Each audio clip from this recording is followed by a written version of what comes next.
விநாயகர் வந்து இருக்கு. பரவாயில்ல. 5 monthsலயானே? ஆமா. மீனாட்சி சுந்தரேஸ்வரர். நிறைய சிலை காண சொன்னோம்னா நம்ம சண்டைக்கு சொல்லி சும்மா சொல்லுங்க தெரியப்படுத்துங்க. மூணு சிலை வந்து பாத்தீங்கன்னா ஒரு 5 கோடிக்கு மதிப்பிலான சிலைகள்லாம் உள்ள இருக்கு. அது எப்படி இருக்கு அப்படின்னா நாதியற்று இருக்கு. ஆமா. அங்க உள்ள இருக்க விநாயகர் வந்து இருக்கு. அது போக அங்க இருக்க மீனாட்சி சுந்தரேஸ்வரர் தர்மதேவதை இருக்கு.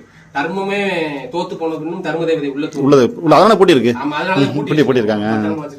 இந்த இடத்துல வந்து தபால் நிலையம் இதுல செயல்பட்டுச்சு ரொம்ப நீண்ட நாட்களா வருடங்களா. அது எப்படி பழைய கால இருப்பாமே அரசாங்கத்துறை மட்டும் செயல்படும். ஏன்னா அப்பதானே ஈஸியா இருக்கும். வாடகை கொடுக்க தேவையில்லை. கட்டுனா வந்து காசு கூட வரும். 10 கோடி ஒதுக்குனா அவருக்கு 5 கோடி 5 போயிடும். இதுனா வந்து இலவசமா வந்து எந்த வித வாடகையும் கொடுக்க வேண்டியதில்ல. இருக்க பூரா இழிச்சா பிளாக்கிங்க உட்கார வாடகையே தேவையில்லை. இவங்க வரவங்க பூரா கூட்டி சுத்தம் பண்ணி விட்டு போயிருக்காங்க. வந்து அப்படி இல்ல, இது மத்திய அரசாங்கத்தின் கட்டுப்பாட்டுல வக்கத்து இல்ல.